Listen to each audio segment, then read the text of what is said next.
बिस्मिल्लाहिर्रहमानिर्रहीम अस्सलाम वालेकुम दोस्तों की हाल चाल है। तुसीं देखते पे जे अरशद अली टीवी। मैं तुहाडा मेज़बान मुहम्मद गफार। सब तो पहले चैनल सबसक्राइब कर लो, बैल आइकन का बटन दबा लो, हर आने वाली वीडियो तुहानूं पहुँचे हो। तुसीं वेखो रोज़ की निस्बत इंशाअल्लाह फजले खुदा अल्लाह के हुक्म नाल असीं चंगे चंगे जानवर प्योर नीली के कोशिशों ते मेहनतां दे नाल असीं लैके हाज़र होने इंशाअल्लाह। जिद्दां कि भाई फैज़ ते बूरी झोटी पैलन बकाया खाने हैं तुहानूं बकाया। अस्सलाम वालेकुम जी। वालेकुम सलाम। की हाल भाई फैज़? अल्लाह शुक्र ठीक ठाक, वो सारी करिए बिल्कुल ठीक है। अच्छा सब तो पहले तो आपका नंबर दस दे। नंबर तो बड़े परेशान सी लोग 0302 लोग देंगे 50 32 057। फिर दस दे 0302 50 32 057। अच्छा ये तेरा व्हाट्सअप बनया है कि सादा ही मोबाइल? सादा ही मोबाइल। अच्छा जी ये झोटी पैलन पैलन मूँह चौगी है। दिखाओ जी कैमरामैन साहब।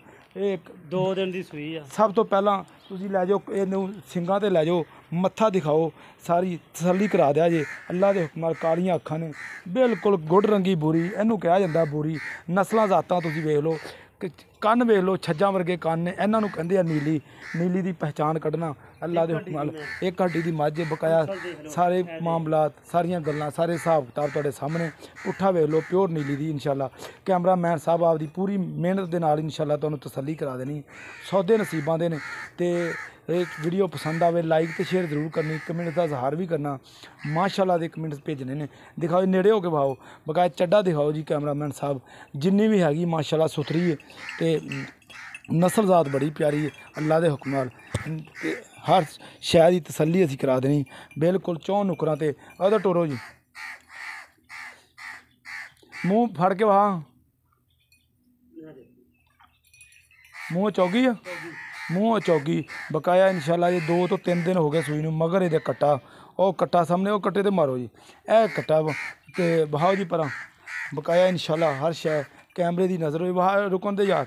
एक हड्डी की प्योर नीली दी इंशाअल्लाह तुहाडे वास्ते मेहनत कोशिशों के नाल चंगे जानवर लियाए जाते हैं इंशाअल्लाह।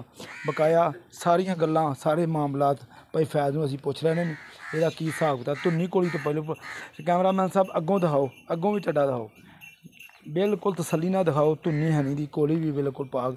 ये है प्योर नीली का। हाँ जी नस्लां जातां तुसीं देख रही माशाअल्लाह। नस्ल बड़ी है, हर शहर की तसल्ली असीं करा देनी। पूछ बड़ी बरीक है देखो, हाँ बरीक बड़ी है माशाअल्लाह। इस पासे मारो जी, खोर दोवें पिछले धोते हुए ने, एक अगला भी थोड़ा जिहा बकाया फुल्ली मत्थे ते सफैद हैगी। हर शय कैमरे की नज़र है इंशाअल्लाह। ते आओ जो जी भाई फैज़ इधर। अस्सलाम वालेकुम। वालेकुम सलाम। भाई फैज़ जी मुल दुध किन्ना होने दे थल्ले? दुध थल्ले है 10 कसेर। 10 कर गई? हाँ कर गई भाई। अच्छा हाँ 2 टाइम चोले खुआ के। अच्छा तो ਇਹਦਾ प्यार मोहब्बत वाला मुल मंगी? प्यार मोहब्बत मुल पकाया मुल 3 लाख ते 10,000 रुपये। 3 लाख 10,000 च कोई गुंजाइशां कोई मोहब्बत थोड़ी बहुती होगी। लो 3 लाख 10,000। भाई फैज़ नंबर दस दे। 0302 50 32 057। साडा राबता नंबर हुंदा 0302 38 44 697। इसे नंबर ते व्हाट्सअप बनया इंशाअल्लाह। उम्मीद करांगे अज वाली वीडियो तुहानूं बेहद पसंद आएगी। लाइक तो शेयर जरूर करनी इंशाअल्लाह। मिलते एक अच्छी और बेहतरीन वीडियो नाल। अल्लाह निगहबान। पाकिस्तान जिंदाबाद।